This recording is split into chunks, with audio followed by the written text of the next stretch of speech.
At brunch, my mom sneered. If it wasn't for pity, no one would have invited you. I just sipped my coffee and smiled. That night, I logged in, froze every family credit account, and emailed my lawyer to sell the cabin. A few days later, my brother's number lit. I'm Charmaine, I'm 35, and honestly, I'm still picking up the pieces from wounds my own family happily inflicted. You see, I spent decades trying to earn their love, their respect, their anything, only for my mother to look me straight in the eye at a fancy brunch and casually drop a bomb that utterly shattered me. She said, "You know, Charmaine, you are lucky we even include you. Pity goes a long way." But what she didn't know was that her cruel words weren't a punishment. They were the key that finally unlocked my prison door, and that very night, I unleashed a storm on their carefully constructed lives that they never saw coming. Growing up from the outside, our lives in Fairfield, Connecticut, looked like a dream. We had a sprawling colonial house, a perfectly manicured lawn, a heated pool, all the trappings of privilege. But inside, that house was an emotional freezer. It was a fortress of expectations I could never quite scale.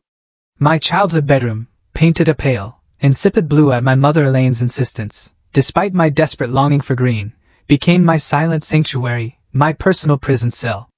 I was the kid who did everything right. Straight A's from elementary school through high school, honor societies, captain of the debate team. My achievements piled up like ignored trophies in a dusty attic. Meanwhile, my brother Nathan, who was, well, mediocre at best in baseball and pulled average grades, was showered with lavish praise. It was a constant, stinging comparison. I still remember my high school graduation. I was up there, giving the valedictorian speech, pouring my heart out, and my father, Richard, was checking his BlackBerry.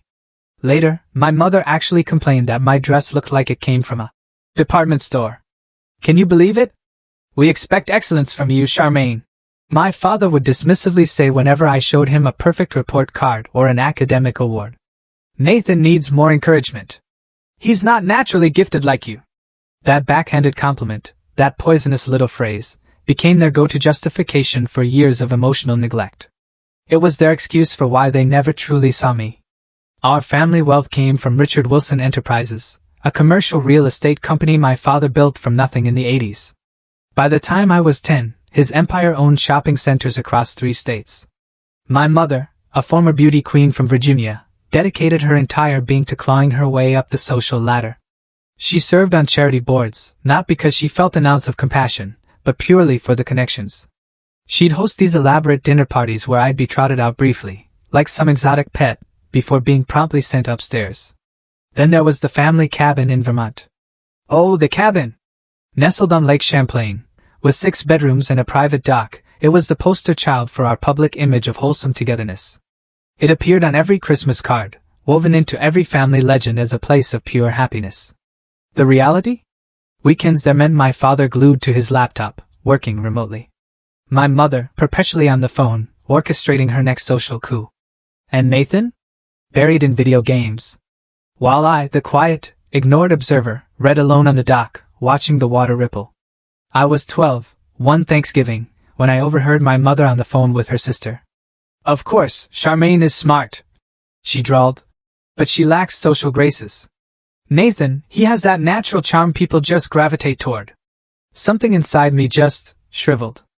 After that, I couldn't bring myself to enter a room without announcing myself first, like I needed permission to exist in their space. When I got a full scholarship to MIT for computer science, they didn't beam with pride. They seemed almost disappointed. "We could have paid," my father said, as if my achievements somehow diminished their importance. Meanwhile, Nathan, with his decidedly mediocre grades, went to Boston College. They paid for every single expense, plus a lavish off-campus apartment. The double standard was a punch to the gut. But college wasn't just about coding for me. I secretly developed a sharp financial acumen. I built a stock prediction algorithm for a class project that actually caught the eye of some serious investment firms. By graduation, I turned my meager scholarship living stipend into a modest investment portfolio through careful market plays. And it's this very financial insight that, ironically, led me into the deepest, most suffocating entanglement with my family's money. Nathan, bless his heart, managed to lose $40,000 in a single weekend trading penny stocks, completely without research. My father, in a moment of mild panic, asked me to Keep an eye on things. That vague request slowly, insidiously, morphed into me becoming the unofficial family financial advisor by my late 20s. I wasn't just keeping an eye.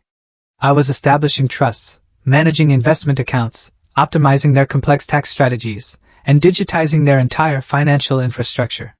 I automated every single bill payment for their properties, created secure access systems for their accounts, and built redundancies that only I fully understood. All this, mind you, while building my own successful career at a financial software firm, eventually becoming a senior developer. My own apartment in Cambridge, a 2-bedroom condo with industrial-style furnishings and walls lined with books, remained deliberately modest despite my rapidly growing personal wealth. This was my sanctuary, my true home. Here, my chosen family, friends like Sophia and Jordan, who actually knew and loved the real me, would gather for wine nights and honest conversations. They gave me the genuine connection, the unconditional acceptance, my biological family never even bothered to offer. Yet, despite all the pain, all the dismissal, I clung to contact with my parents and brother. Why? Some stubborn, foolish hope that one day, they would finally see me. Really see me. But each birthday dinner, each holiday gathering, each family event, only reopened the wounds that never truly healed. I kept returning, kept managing their money, offering the very expertise they simultaneously relied on and casually dismissed. Charmaine has her little computer job. My mother would purr to her friends at charity galas, patting my hand with a sickening sweetness. We're so proud she found something that suits her analytical mind. The condescension was thinly veiled, designed to make any objection seem oversensitive, ungrateful. My father maintained his emotional distance, burying himself in work. His rare direct communications were always through texts, demanding financial guidance or help with some tech issue. Nathan, of course, followed the path they cleared for him, joining our father in the business despite having absolutely no aptitude. His title? Vice President of Development. His actual role? Non-existent. Junior employees handled all his responsibilities. The irony was a bitter taste in my mouth. They treated me as insignificant, yet I was the invisible hand that held the digital infrastructure of their entire financial lives. Every single password, every account access point, every automatic payment, it all flowed through systems I had created and maintained. They required my expertise while simultaneously pretending it was utterly trivial. This contradiction, this constant, grating tension, had been building for years. It was a ticking time bomb, and that fateful brunch was finally going to set it off. The invitation came as a text message on a Wednesday afternoon, while I was elbow deep in debugging some complex code at work. Family brunch Sunday at Maison Bleu, 11 a.m. Your presence expected. No. Please. No question mark. My mother always communicated in imperatives when it came to family appearances. What she didn't know was that I had recently stumbled upon some deeply concerning transactions. While performing routine maintenance on their accounts, I'd noticed Nathan had been withdrawing increasingly large amounts from his trust fund. Nearly $80,000 had simply vanished over 2 months. The transactions? All from ATMs near the Mohegan Sun Casino. I'd quietly investigated, discovering he'd opened secret credit cards with astronomical balances. His gambling addiction, that explained his recent jittery behavior, the constant, temporary loans, from our parents. They were oblivious, attributing his cash requests to his recent divorce settlement with his ex-wife, Vanessa. This discovery put me in an agonizing position. Revealing his addiction would ignite family chaos. But concealing it? That made me complicit. And if that wasn't enough, my parents had recently decided to renovate the Vermont cabin. Without consulting me. Despite my part ownership, inherited directly from my grandmother. Their renovation plans? They eliminated the library. The library my grandmother had specifically designated for me in her will.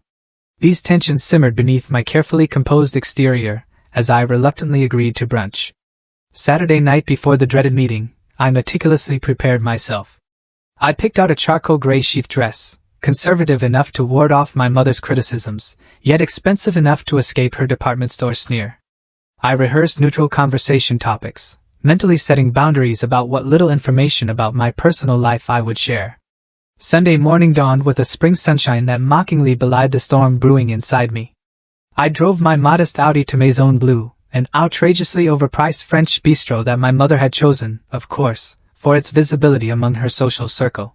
The restaurant commanded prime real estate in Boston's Back Bay, with expansive windows designed for patrons to both see and be seen. I arrived precisely on time, only to find my family already seated.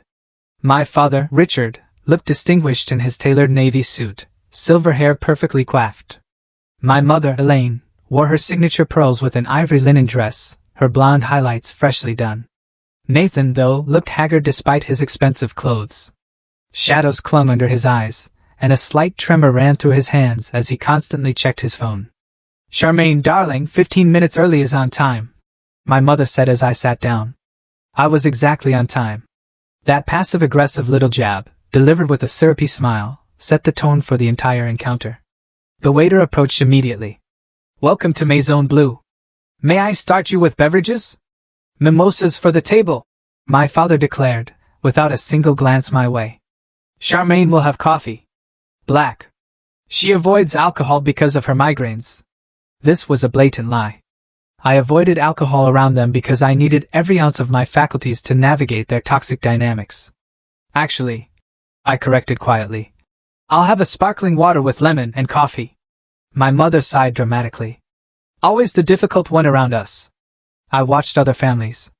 A father at the next table listened attentively to his teenage daughter. An elderly couple held hands across their table. These glimpses of authentic connection only amplified the performative, hollow nature of our gathering. The waiter returned with drinks, taking our breakfast orders. My mother, of course, criticized my choice of avocado toast as predictable, while praising Nathan for selecting steak and eggs, despite his obvious hangover. "How's the programming job?" my father asked, glancing at his watch, clearly already bored. "Software development," I gently corrected. "My team just launched a new financial security platform that's been acquired by 3 major banks." "How nice," my mother interrupted, not even looking at me. "Nathan just closed the Westfield development deal. $40 million. Nathan shifted uncomfortably. I knew, from my access to the company accounts, that the Westfield deal had fallen through weeks ago. Another lie, maintained purely for appearances. "Congratulations," I offered neutrally, watching him studiously avoid my gaze. The conversation continued with my mother in full command, dissecting mutual friends, regurgitating country club gossip, and expertly delivering subtle digs at my perpetual single status.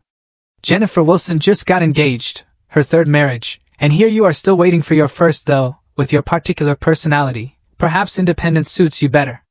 I caught the eye of a young server, who was watching our table with concerned eyes. She'd probably seen these family dynamics before, recognized the bitter undercurrents. When she refilled my water, she offered a small, sympathetic smile. "We expect you at the cabin renovation reveal party next month," my mother suddenly announced. "We've invited everyone who matters." "I wasn't aware renovations had been approved," I replied carefully. "As a partial owner, I should have been consulted." My father waved dismissively. "Legal technicality. Your grandmother was sentimental. The renovations are necessary for modernization. The library was specifically designated for me in her will." I pointed out, my voice tight. "That musty room with all those books nobody reads? It's becoming a media room. Nathan needs space for entertaining clients," my mother declared. "Besides, you hardly visit anyway." My chest tightened, a familiar pressure building, but I maintained my composure. "I visit monthly to maintain the property and accounts." "Speaking of accounts," Nathan interjected nervously, his eyes darting to me. "I might need some adjustments to my access levels for business purposes." He wanted higher withdrawal limits. To fund his gambling, I realized. Before I could respond, our food arrived, temporarily halting the suffocating conversation. I saw my mother exchange a quick, unspoken glance with my father. A silent signal, a prearranged attack. "Charmaine," my mother began, after the server departed, her voice taking on that sickeningly sweet, syrupy quality that always preceded her most cutting remarks. "We've been discussing your role in family matters." My father cleared his throat, finally looking up from his plate. "Your expertise has been valuable, but Nathan is taking a more active interest in the financial aspects of the business." Translation? They wanted to reduce my visibility into their accounts. They wanted to hide Nathan's problems. "I see," I replied, cutting my avocado toast into precise, geometrical triangles. That would require significant transitions. The systems are complex. You always complicate things. My mother snapped, losing her syrupy facade. Nathan has a financial advisor from Goldman Sachs now, a much more professional arrangement. I knew this was a lie. No professional would approve Nathan's current financial behavior. The brunch continued, the tension ratcheting up, building inexorably towards the moment that would finally, irrevocably, break my long-suffering patience. The pivotal moment arrived as our plates were cleared. A family with young children was seated nearby. Their genuine affection for each other was painfully, strikingly apparent. The father helped his daughter cut her pancakes while the mother listened intently to their son's animated story. My mother, of course, noticed my observation. Some people are naturally suited for family life, she remarked pointedly. It requires a certain warmth and flexibility. I just sipped my now lukewarm coffee, saying nothing. We're meeting with the interior designer for the cabin renovations on Tuesday, my father announced, checking emails on his phone. The contractor estimates completion by July. I would prefer if my designated space remained intact, I said quietly but firmly. Grandmother Elise specifically wanted me to have that library. Nathan snorted. You and those books. We need space people will actually use. I use it, I countered. I work remotely from there when maintaining the family accounts. About those accounts, my mother interjected, her voice sharp. We feel it would be best if you transferred everything to Nathan's new financial team. It's inappropriate for you to have such access to family matters when you are so removed from our daily lives. The insinuation was a physical blow.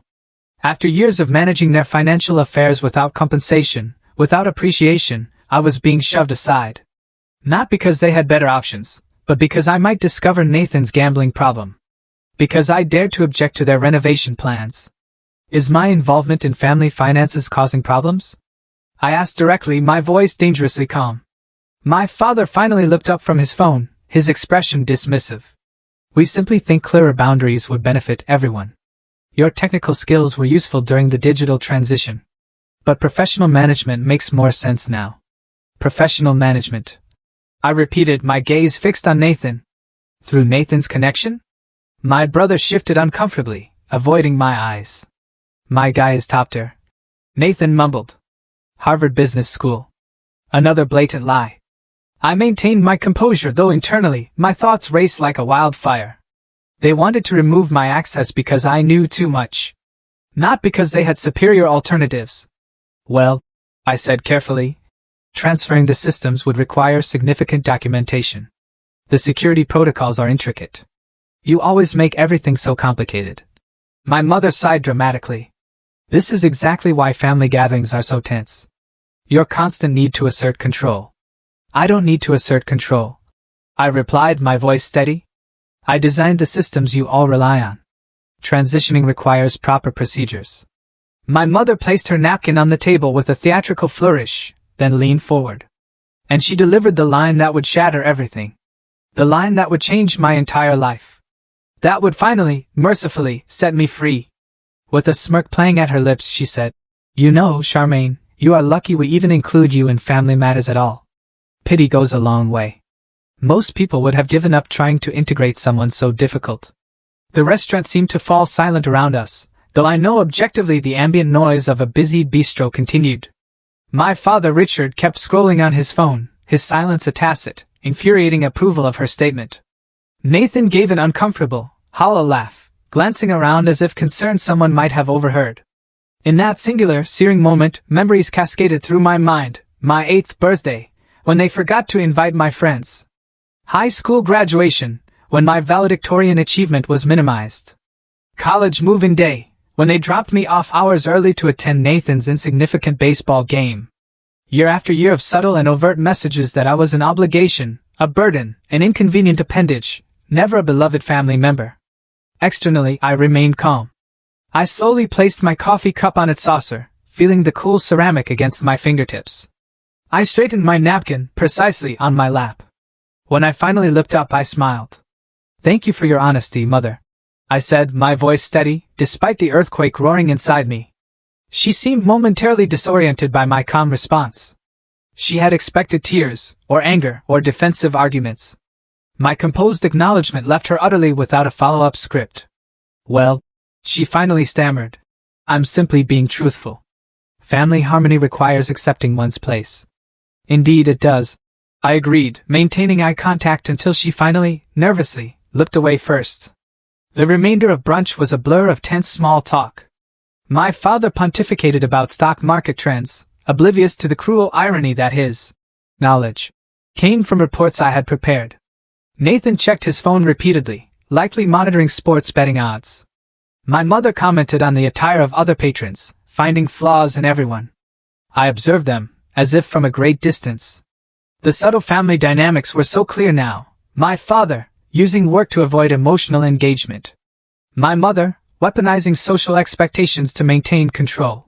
Nathan, enabled and coddled until he became entitled and irresponsible. And me, the competent one, simultaneously relied upon and diminished. The couple at the next table paid their bill and departed, the husband helping his wife with her coat in a small, genuine gesture of care. The contrast with my own family was stark and utterly painful. What would it be like, I wondered, to be valued simply for existing? Not for what services I could provide. When the check arrived, my father handed over his platinum card without even glancing at the total. This card was, of course, connected to accounts I had established and maintained. The irony was not lost on me. We expect you Tuesday for the design meeting. My mother stated as we prepared to leave. Not a request. A command. I'll check my schedule. I replied noncommittally. Your work can surely spare you for family priorities. She pressed. I smiled again, the decision crystallizing within me. Family priorities? Yes, those are important to consider. We exited the restaurant together, maintaining the perfect, polished appearance of a unified family. My father immediately took a business call. My mother kissed my cheek without making contact. Nathan, ever predictable, asked if he could borrow $5,000 until Friday, confirming every suspicion about his gambling debts. I'll see what I can do, I replied, knowing already what my answer would be. As I walked to my car, alone, the spring sunshine felt different somehow. The crushing weight I had carried for decades still pressed down unbearably, but beneath it, a small, vibrant seed of resolve had finally taken root. My mother's cruel words echoed in my mind, but now they felt less like a punishment and more like permission. If pity was the only reason for my inclusion, then perhaps it was time to remove myself from the equation entirely. And in doing so, I would finally establish the boundaries I had failed to create for 35 years. The 20-minute drive from Maison Bleu to my Cambridge apartment passed in a blur. Once inside my home, I moved through the motions methodically. I hung up my coat, placed my keys in their designated bowl, and walked straight to my home office. Only then, surrounded by my books, my achievements, my true identity, did I allow the emotional dam to finally break. Tears came silently at first, then in heaving sobs that bent me forward in my ergonomic desk chair. You are lucky we even include you. The words replayed in an endless, agonizing loop. 35 years of seeking approval from people constitutionally incapable of giving it.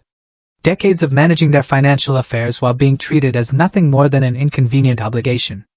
After 15 minutes of raw, guttural emotional release, I straightened up, wiped my face, and opened my laptop. Grief would have its time, its due. But first, I needed information. And a plan. I logged into the family financial dashboard, the sprawling, intricate system I had meticulously created. The interface displayed interconnected accounts, properties, investments, credit lines, the entire Wilson family financial empire, all in digital form, all accessible through authentication protocols I had designed. My father, in his typical pursuit of convenience over security, had insisted on a system where one administrator could control everything through master access. That administrator, of course, was me. I began systematically documenting everything. Account numbers, access credentials, transaction histories, property deeds, investment portfolios, credit lines, insurance policies, trust fund structures, tax filings. I created secure offline backups of all data, knowing that evidence might be necessary later. The picture that emerged confirmed what I already knew, what I had stubbornly, foolishly ignored. Nathan had withdrawn over $200,000 in the past year, from various accounts, most in cash transactions near casinos. My parents had spent nearly $1 million on luxury expenses while complaining bitterly about the modest charitable donations I had automated from their accounts. And the Vermont cabin renovations? Contracted for $800,000, without proper permits or even a whisper of notification to me, the partial owner. The library, the one my grandmother had legally designated for me, was scheduled for demolition next week. I opened a secure document and began outlining my options. As I cataloged the financial systems I controlled, the legal rights I possessed, and the leverage available to me, a plan formed with crystalline clarity. For once, the very qualities my family dismissed as difficult, my obsessive attention to detail, my technical knowledge, my methodical approach to problem solving, would serve me well. First, I would need legal counsel. I contacted Jordan, my closest friend, who happened to be a brilliant corporate attorney. I need a referral for someone specializing in family financial disputes and property rights, I explained, after briefly, clinically summarizing the situation. Vanessa Hargrove, Jordan replied without hesitation. She handled my sister's complex divorce. Brilliant, ethical, and absolutely fearless. I'll text you her contact information. Next, I made a comprehensive list of all family accounts requiring immediate attention, 4 primary credit cards used by my parents, 3 credit cards used exclusively by Nathan, 2 joint checking accounts, the main family investment portfolio, property management accounts for 5 properties, including the Vermont cabin, automatic bill payment systems for all properties, tax preparation access accounts, trust fund management interfaces. For each, I noted my legal relationship, my access level, and potential actions. As the designated administrator, I had the right to suspend access pending security reviews, a provision my father had approved without reading the fine print years ago. I reviewed my grandmother Elisa's will regarding the Vermont property. The document clearly stated, "The library at the Lake Champlain property is bequeathed specifically to my granddaughter Charmaine Wilson for her lifetime use, to remain intact as a place of learning and reflection." The planned renovation directly violated this legally binding provision. By 9 p.m., my emotions had stabilized, and my plan had solidified. I would not act from anger, though anger was more than justified. I would not seek revenge, though the opportunity presented itself on a silver platter. Instead, I would simply stop protecting them from the consequences of their actions, while simultaneously asserting my own legal rights. I prepared a simple meal of pasta and salad, eating mechanically while reviewing potential outcomes. My family would be furious. They would threaten and cajole. They might even, temporarily, seem remorseful. But decades of patterns predicted this. They would never genuinely acknowledge their behavior or truly change. After dinner, I called Vanessa Hargrove's office and left a detailed message. Then I wrote emails to my supervisor, requesting 2 personal days, and to my therapist, asking for an emergency session. Self-care, I knew, would be essential during this seismic transition. At precisely 11 p.m., I began executing the first phase of my plan. I logged into the master financial dashboard with my administrator credentials. First, I disabled automatic payments on all family credit cards, leaving them active but cruelly removing the safety net that prevented late fees and missed payments. Then, I changed the security protocols on the investment accounts to require dual authentication, effectively freezing access until new, cumbersome protocols were established. For the family checking accounts, I left them operational, but removed the overdraft protection I had established years ago. Nathan's secret credit cards, obtained through his insidious connection to family accounts, would be the first to feel the chilling effect when his automatic payments inevitably failed. Finally, I composed an email to the family attorney regarding the Vermont cabin renovation. "Dear Mr. Steinberg, I am writing regarding the planned renovation of the family property at Lake Champlain, Vermont. As you are aware, I am partial owner of this property, with specific provisions regarding the library as established in Elise Wilson's will, attached. I have not approved the current renovation plans, which include demolition of this space. Please advise the contractors that work must cease immediately pending legal review. I have copied the relevant county permitting office to ensure compliance. I have retained separate counsel in this matter. Please direct future communications to Vanessa Hargrove at Hamilton Legal Partners. Regards, Charmaine Wilson." I sent the email with supporting documentation attached, copying the contractor's permitting office and Vanessa Hargrove's office. As midnight approached, I completed the final, agonizing step. I composed a brief, factual email to my parents and brother. I am stepping back from management of family financial affairs effective immediately. Security protocols have been updated to protect accounts during this transition. I have also addressed the legal issues regarding the Vermont property renovation through appropriate channels. I will be unavailable for direct communication for the foreseeable future as I reassess my relationship with this family. Charmaine. I click send. Then, systematically, I logged out of all accounts. I turned off my phone, knowing the storm of notifications would begin soon. For the first time in years, I felt the suffocating weight of family obligation lift from my shoulders. In its place was not vindication or triumph, but something quieter, more profound. The beginning of freedom. The next morning, I awakened before my alarm, feeling strangely lighter despite the monumental confrontation looming ahead. I performed my usual routine with deliberate mindfulness, treating each action as a small act of self-care, brewing coffee, stretching, 5 minutes of quiet meditation. Simple acts that grounded me in my own life, rather than in their manufactured drama. At 8 a.m., I powered on my phone. 17 missed calls. 23 text messages. 9 voicemails. I ignored them all. Instead, I called Vanessa Hargrove's office. Her assistant had already scheduled an emergency consultation for 9:30. I'll need all documentation regarding property ownership, financial systems, access agreements, and any written communications about the renovation.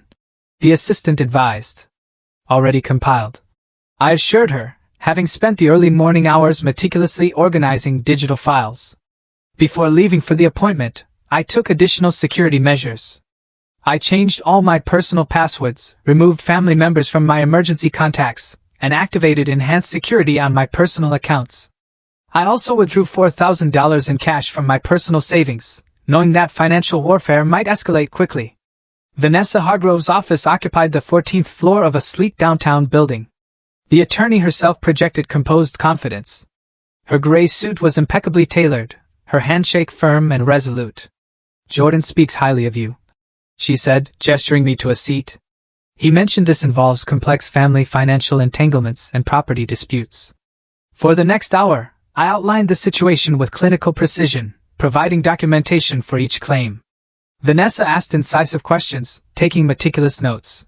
"Based on these documents, your position is legally sound," she concluded.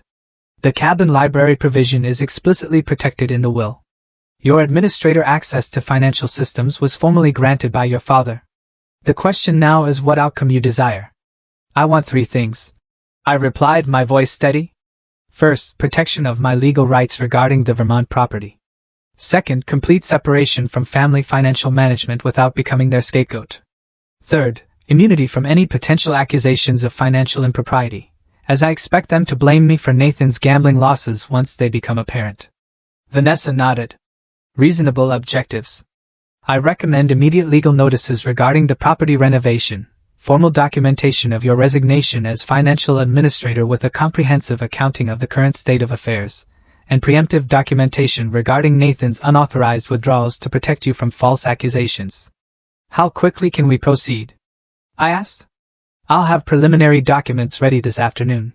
The property injunction takes priority, since construction is imminent." After leaving Vanessa's office, I proceeded to my bank, where I opened a new account at a different institution than my family used. I transferred the majority of my personal funds, leaving only minimal balances in accounts that could potentially be linked to family finances. By noon, my phone had accumulated 30 additional missed calls. I listened to one voicemail from my father. "What the hell do you think you are doing? Fix this immediately. Your behavior is unacceptable." His voice held the familiar tone of someone who expected immediate, unquestioning compliance. For the first time, I felt utterly immune to its effect. At 1 p.m., I met with my therapist, Dr. Caroline Reed, who had graciously accommodated my emergency request. "This represents a significant boundary establishment," she observed after I recounted recent events. "How are you managing the emotional aftermath?" "Vacillating between relief and guilt," I admitted. "Intellectually, I know this is necessary self-protection. Emotionally, decades of conditioning are hard to overcome. The guilt is a programmed response." Dr. Reed reminded me gently. "Your family installed those buttons precisely to prevent this kind of self-advocacy." I spent the afternoon working with Vanessa's team, signing affidavits, and reviewing legal notices. By 5 p.m., the following actions had been taken. 1. An emergency injunction was filed against the Vermont cabin renovations based on the explicit will provisions. 2. A formal resignation as family financial administrator was sent, with complete documentation of all account statuses. 3. Certified letters were prepared for all financial institutions, documenting the change in authority. 4. Evidence of Nathan's gambling withdrawals was placed in secure legal hold. 5. A security company was contracted to change the locks on my apartment and install enhanced surveillance. What should I expect next? I asked Vanessa as we concluded our session. Escalation, then negotiation. She replied matter-of-factly. They will first attempt to intimidate you into reversing course. When that fails, they will offer concessions to regain control. Throughout, they will likely attempt to access accounts and bypass the security measures you implemented. Her prediction proved accurate. By evening, my brother Nathan had progressed from angry texts to thinly veiled threats. You have no idea what you are doing to this family. Dad is considering legal action. Fix this now before you cannot undo the damage. I did not respond, instead focusing on my own security. I contacted my workplace security team, advising them not to allow family members access to the building. I informed my apartment building management about potential unwanted visitors. I even called the local police on their non-emergency line to document the situation in case of escalation. That night, I performed a small ritual of reclamation. I deleted the family calendar from my phone, removing birthdays and anniversaries that had dictated my schedule for years. I unsubscribed from my mother's country club newsletter. I removed every single family photo from my living room, replacing them with art I had always wanted to display, but had hidden away to avoid their inevitable criticism. Each small act reinforced my resolve. This was not merely financial disentanglement, it was emotional emancipation. The insidious systems of obligation and diminishment that had defined my family relationships were being dismantled methodically, piece by painful piece, just as I had once built their entire financial infrastructure. The next morning brought the first serious consequence. Nathan called from a new number I had not blocked. The credit card company declined my payment, he said without preamble when I answered. I need $30,000 by tomorrow or there will be serious problems. What kind of problems? I asked calmly. Casino markers, he admitted after a pause, his voice shaky. Look, I know you're upset about what Mom said. But this is serious. These are not people you mess with. Your gambling debts are not my responsibility, I replied, my voice flat. But you're the one who disabled the payment systems, he shouted, his voice cracking. You did this on purpose. I resigned as administrator after being told my involvement was no longer wanted. I responded evenly. The transition has consequences. Dad is furious. He can't access the investment accounts. Mr. Phillips at First National Bank can help him establish new security protocols. I offered. I provided complete documentation in my resignation letter. This is not a game, Charmaine, Nathan warned. You are destroying the family. The family was destroying me, I replied, then ended the call. Within the hour, my father attempted similar tactics through his attorney, who called Vanessa directly. She later reported that they demanded immediate restoration of all access in exchange for discussing my concerns about the cabin renovation. I advised them that access protocols were changed as part of your formal resignation from financial management duties, with complete documentation provided for continuity. Vanessa explained. Regarding the cabin, I informed them that construction must cease immediately, pursuant to the injunction, which has already been served to the contractors. By the third day, the initial shock tactics gave way to the predicted negotiation phase. My mother sent an email with a very uncharacteristic apology. Perhaps my words at brunch were hasty. Family disagreements are normal, but should be resolved within the family. Please call so we can discuss restoring the accounts and moving forward together. I forwarded it to Dr. Reed, who responded. Classic minimization and attempt to re-establish control. Notice how the apology is vague, includes no specific acknowledgement of harm, and immediately pivots to demands. I did not respond to my mother's message, or to subsequent attempts at contact from any family member. Instead, I focused on rebuilding my life without the constant drain of their needs and expectations. Each day without managing their finances or absorbing their criticism felt like recovering from a long illness, strength returning gradually but steadily. The first month after what I now called the brunch incident passed in a blur of legal proceedings, financial disentanglements, and personal recalibration. My family cycled through predictable stages: anger, threats, bargaining, and finally, strategic reconciliation attempts. Nathan was hit hardest by the immediate consequences. Without access to family funds, his gambling debts came due with no safety net. According to mutual acquaintances, he was forced to sell his luxury condo and move into a modest apartment. His Mercedes was repossessed after 3 missed payments. The casino markers required intervention from my father, who reportedly paid over $100,000 to prevent more serious consequences for his son. My parents faced their own harsh adjustments. The credit card suspensions resulted in embarrassing declined transactions at social events. My father, who always delegated such tasks, had to personally contact financial institutions to establish new access protocols. My mother found herself without automated payments for her country club membership, resulting in a late fee and temporary suspension of privileges. The Vermont cabin renovation became a full-blown legal battle that quickly expanded beyond the library. County inspectors, alerted by Vanessa's filings, discovered multiple code violations and insufficient permits. Construction was halted indefinitely, pending comprehensive review. My parents faced potential fines for proceeding without proper approvals. Through all this, I maintained strict communication boundaries. All contact went through Vanessa, who provided me with weekly summaries rather than forwarding every single message. I changed my personal email and phone number, sharing the new contact information only with trusted friends and colleagues. My professional life, finally freed from the constant interruptions for tech support and financial management, flourished. I completed a major project ahead of schedule, earning significant recognition from senior management. I even accepted a speaking opportunity at a financial technology conference, something I had previously declined due to the inevitable family obligations that always seemed to arise whenever I had important commitments. Sophia and Jordan formed a protective circle around me, vetting invitations and providing sanctuary when memories became overwhelming. Other friends I had neglected while prioritizing family needs reconnected, surprised and pleased by my newfound availability. "You seem different, Charmaine," Alexis commented during a dinner 6 weeks after the brunch. "More present somehow." "I'm learning to exist without constant vigilance," I explained. "Without anticipating criticism or demands." Around the 2-month mark, my brother escalated his attempts to reach me. He appeared at my workplace, but security had been briefed and denied him entry. He left handwritten notes at my old apartment, which the property manager forwarded to me. The messages grew increasingly desperate as his financial situation deteriorated. "Please help me. I know I have a problem. I need your expertise to fix this mess." One note read. For the first time, he actually acknowledged his gambling addiction, though primarily as leverage to regain my assistance. My parents, however, adopted different strategies. My father attempted to use business connections to pressure me, having colleagues casually mention family concerns during professional interactions. My mother, ever the social strategist, spread strategic misinformation among her circle, portraying herself as the worried parent of a daughter having a breakdown.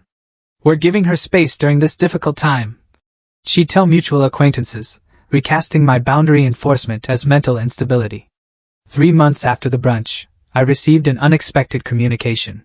The Vermont town clerk contacted me directly about the cabin property. "We have received inquiries about selling the property," she explained. "As a registered owner, your signature would be required. I wanted to confirm you were aware of these discussions." This was the first I had heard of selling the cabin. Apparently, facing renovation complications and unable to use the property as planned, my parents were attempting to liquidate the asset without involving me directly. Vanessa immediately filed additional legal notices protecting my ownership interest. "They cannot sell without your consent," she assured me. "This appears to be a pressure tactic." Indeed, the following day brought the first direct communication from my father in months. "The cabin situation has become untenable due to your obstruction. We have interested buyers prepared to offer $7 million. Your share would be substantial. Contact me to discuss terms if you want to be included in this opportunity." The implicit threat was clear: cooperate, or be excluded somehow.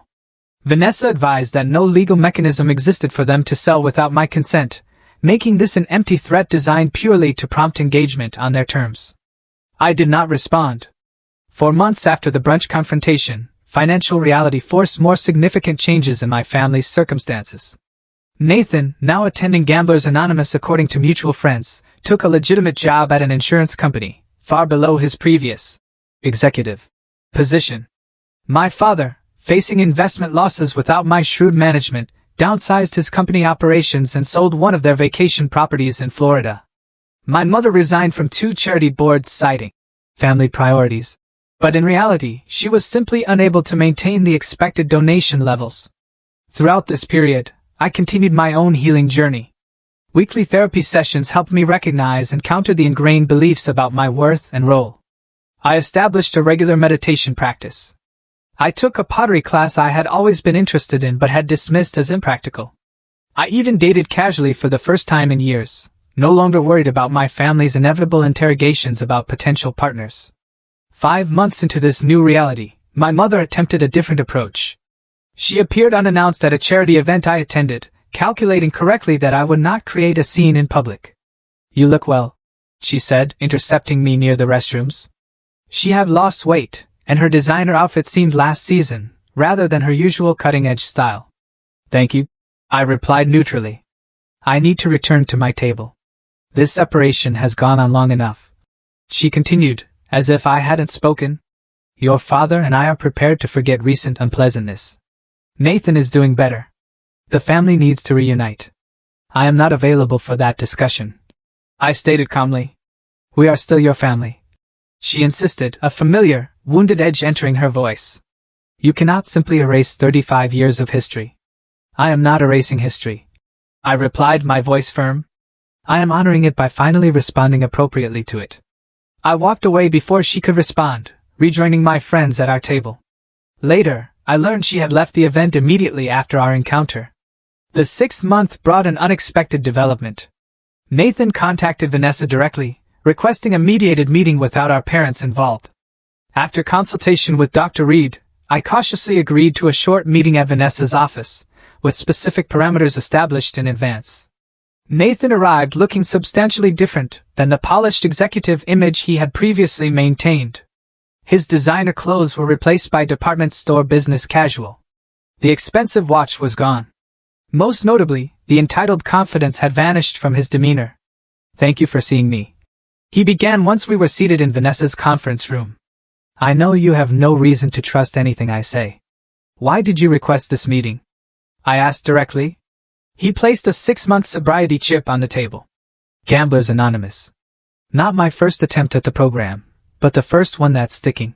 "Congratulations," I said, and for the first time, it was sincere. "Hitting bottom was necessary." He continued. "When you stopped enabling the family, everything collapsed quickly. Dad had to face that his company was overleveraged. Mom had to confront that her social standing was built on financial quicksand. And I had to admit I was an addict, not just having bad luck."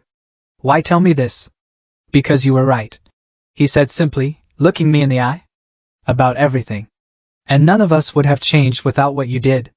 He took a deep breath. "I'm not asking for money or help or even forgiveness. I just thought you deserved to know that your actions forced growth, at least for me." We spoke for 30 minutes. He detailed his recovery program, his new modest job with its regular hours and accountability, his studio apartment where he lived within his actual means for the first time. He did not ask about my life or attempt to extract promises for future contact. As the meeting concluded, he said something that pierced the careful emotional walls I had constructed. "I always knew you were the strongest one of us. I just never understood that your kind of strength was the one that mattered." I did not commit to future contact, but agreed to consider it if his recovery remained consistent. It was the first family interaction in 6 months that did not leave me feeling diminished or drained. Our parents, however, maintained their rigid position. When they learned of my meeting with Nathan, they immediately attempted to leverage it as an opening for their own demands. My father sent a formal letter outlining a family reunification plan that primarily involved me resuming management of accounts and withdrawing legal objections to their property decisions. My mother left a voicemail presenting a distorted version of events. "Now that tempers have cooled, we can put this unfortunate misunderstanding behind us." I saved these communications as documentation, but did not respond. Their inability to acknowledge the true dynamics at play confirmed that my boundaries remained absolutely necessary. 6 months after that fateful brunch, I stood at an inflection point between past and future. The legal matters were largely resolved, with formal agreements regarding the cabin property and a complete, clean separation of financial affairs. My professional life was thriving. My social connections were deepening. My sense of self was strengthening daily. The path forward remained uncertain, yes. But for the first time, that uncertainty felt like freedom rather than anxiety. I had learned that family connections, when toxic, were not obligations to be endured, but patterns to be broken. The words that had once wounded me so deeply, "You are lucky we even include you," now seemed like the key that had unlocked my prison door. 6 months evolved into a year. Seasons changed. Holidays passed. Life continued its forward momentum, driven by my own choices, not theirs. I celebrated my 36th birthday with friends at a beachside restaurant, without the traditional awkward family dinner where my preferences were always overlooked. Instead, Sophia arranged my favorite seafood menu. Jordan brought a cake in my actual favorite flavor. And a dozen other genuine connections celebrated not who they expected me to be, but who I actually was. My therapy sessions with Dr. Reed transitioned from crisis management to deeper healing work. We explored the very foundations of my self-worth, the lingering effects of family conditioning, and the careful construction of a life guided by personal values rather than external validation. Healing is not linear, Dr. Reed reminded me during a particularly difficult session addressing childhood memories. There will be days when old patterns feel overwhelming, when the guilt resurfaces, when the longing for family approval returns. Those moments do not represent failure. The professional growth that began with my freed attention and energy continued to flourish. I received a significant promotion to Director of Financial Security Systems, leading a team developing next-generation protection protocols. The irony that my family had dismissed these very skills while depending utterly on them was not lost on me. Around the 14-month mark after the brunch incident, I encountered my father unexpectedly. A financial technology conference in Boston brought industry leaders together, including his company, which was presenting on commercial real estate innovation. We came face to face in the exhibition hall, both momentarily frozen in surprise. He had aged visibly. The confident bearing remained, but new lines mapped his face, and his formerly perfectly coiffed silver hair showed signs of neglect. We regarded each other silently until social convention forced acknowledgement. "Charmaine," he said with a curt nod. "Richard," I replied, using his first name deliberately rather than Dad. "You're presenting tomorrow," he noted, glancing at my speaker badge. "Yes. Panel on Financial Security Infrastructure." An awkward, gaping silence stretched between us, decades of unspoken truths creating an unbridgeable chasm in the crowded conference hall. "Your brother is doing better," he finally offered. "1 year sober next month." "I know," I replied. "We speak occasionally." This clearly surprised him. Nathan had kept our cautious reconciliation private, maintaining his own boundaries with our parents as part of his recovery. "Your mother would like to hear from you," he said, his tone carrying the familiar expectation of compliance. "That would require acknowledgement of past patterns and a commitment to different behavior," I replied evenly. He stiffened slightly. "Families disagree, Charmaine. Holding grudges serves no purpose. This is not about grudges. This is about patterns of interaction that are harmful. We provided everything for you," he began, the defensive justification rising automatically. "Material provisions without emotional connection or respect," I countered. "But this is neither the time nor place for that discussion."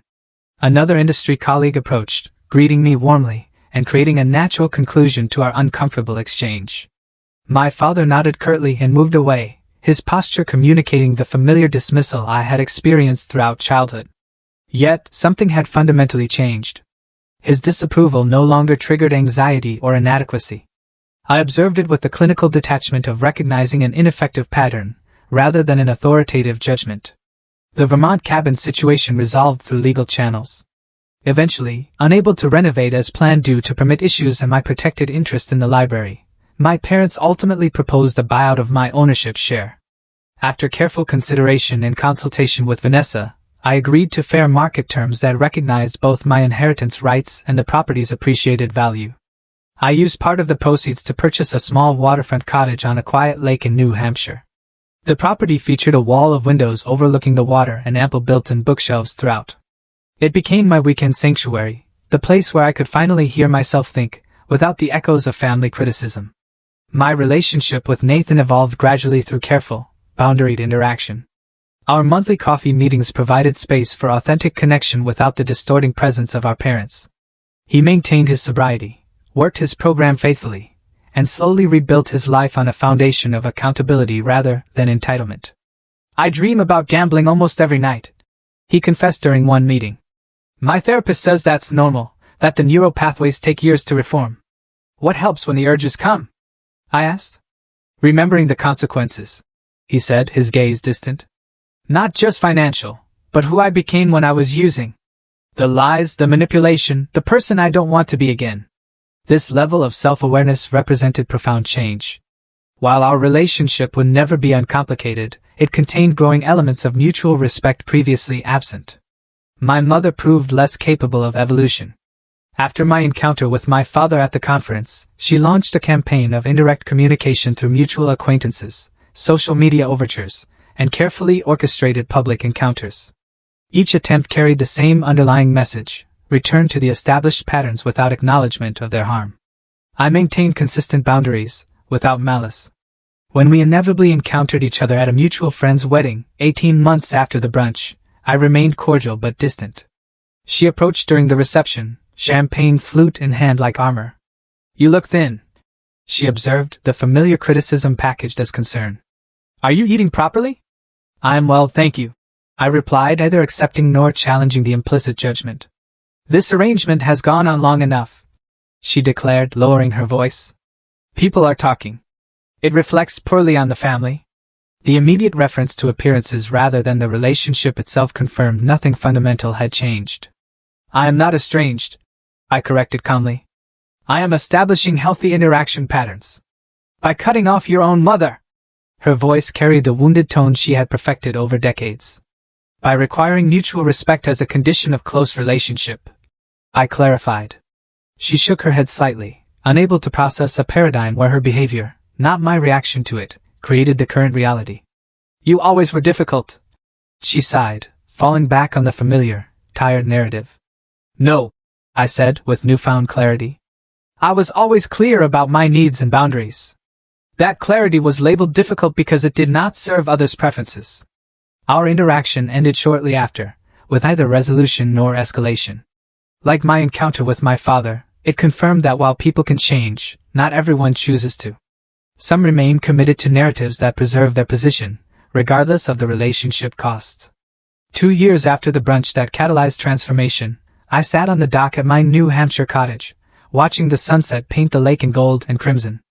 A journal rested in my lap, its pages filled with reflections on the arduous journey from that momentous Sunday to the present. The healing process had been neither linear nor simple. Certain dates still triggered emotional echoes. Holidays carried complicated memories. Dreams sometimes replayed old family dynamics with painful clarity.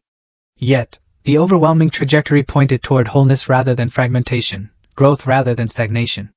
I had learned crucial lessons through this painful but necessary separation. True family, I realized, is defined by mutual respect and care, not biological connection or obligation. The chosen family I had built around me demonstrated this daily through authentic interaction. Boundaries, I discovered, are not punishments but essential elements of healthy relationships. By establishing and maintaining clear expectations about treatment, I had created space for genuine connection where possible, and vital protection where necessary. Financial entanglement, I now saw, often masks emotional manipulation. The appearance of generosity through material provision, while simultaneously withholding emotional support, creates toxic dependency. True independence requires both material and emotional autonomy. And finally, healing begins with acknowledging reality rather than desperately preserving comfortable illusions. By naming the dynamic accurately, "You are lucky we even include you," I had been able to respond appropriately, rather than continuing patterns of diminishment. Most importantly, I had learned that self-worth cannot be externally validated.